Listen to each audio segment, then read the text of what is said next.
boo xoolee tey alors lakk nañ fi lu tolloog ñeenti tonnes ci chanvre indien lakk fi également ay faux billets yoo xam ne nii ay malfaiteurs bëggoon nañ ko soppi mais également ay comprimés yoo xam ne nii alors tey bu àggoon ca ña ko bëggoon a utiliser xañ na dina am jeexital bu metti alors loolu nag moo ñu fi dajal woon fexe en tout cas ba nga xam ni loolu nga xam ni suñu force de défense et de sécurité yi fexe nañ ba teg ci loxo ñu lakk ko alors pour mën a faagaagal seeni pexe loolu nag moo taxoon gouverneur de la région bëggoon na ko teewe mais daf fi nekkul ay adjoint également nekk ci yeneen yitte mu yabaloon ma nag pour ma teewal ko fi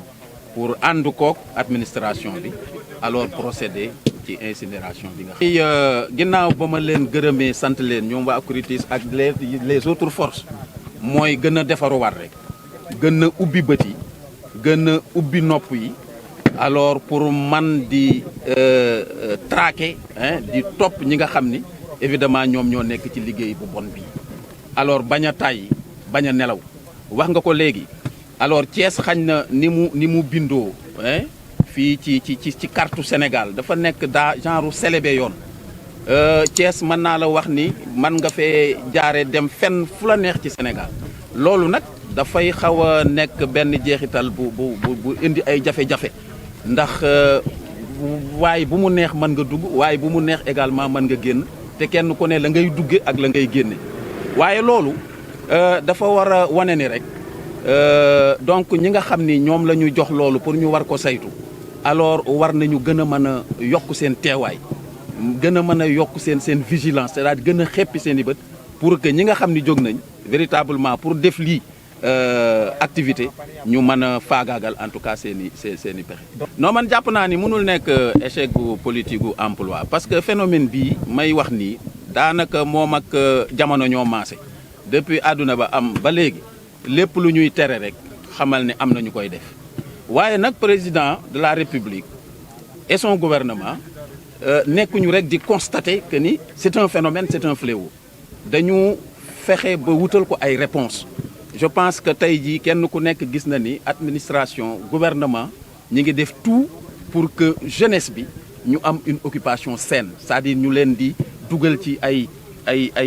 créneaux yoo xam ne nii alors dinañ ci mën a gis seen bopp am ci loo xam ne nañ ci mën a suturlu mais beneen levier bi aussi mooy fexe ba nga xam ni alors les infracteurs li ñu bëgg en tout cas du mën a sotti parce que aussi comme on le dit réew ay ndawam ñoo ko yor donc ndaw ñooñu dañoo am pour sàmm leen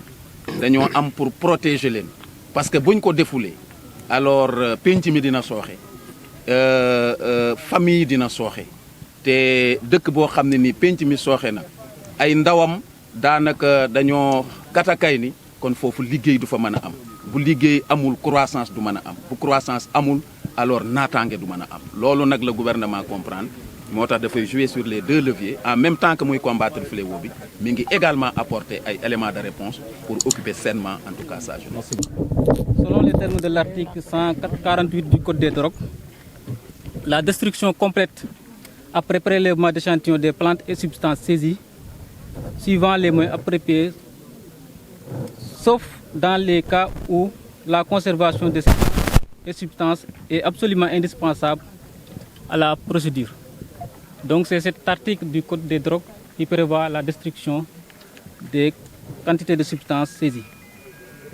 Donc comme vous l'avez constaté, nous venons de procéder à l'incinération d'une importante quantité de chanvre indien, évaluée à 4 tonnes, 280 kg de chanvre indien,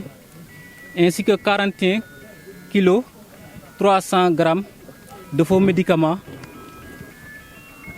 24 080 000 francs de billets noirs. Donc la drogue incinérée est répartie comme suit. 300 kg de chanvre indien mis à notre disposition par l'aire marine protégée de Joal.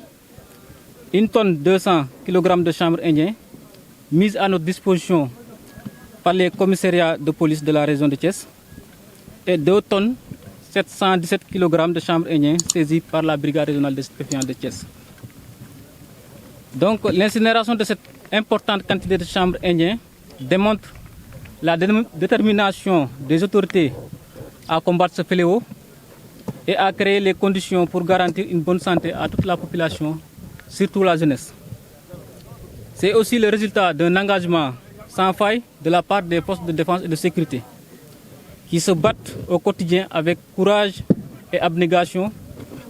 pour assurer la sécurité de la population et les préserver des effets néfastes de la drogue. La drogue tue. La drogue tue. La drogue tue.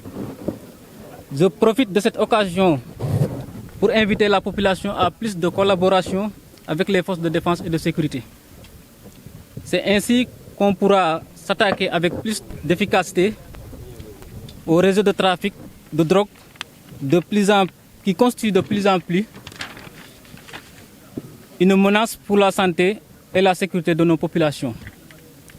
Il ne faut pas laisser les trafiquants cramer l'avenir de nos frères et sœurs.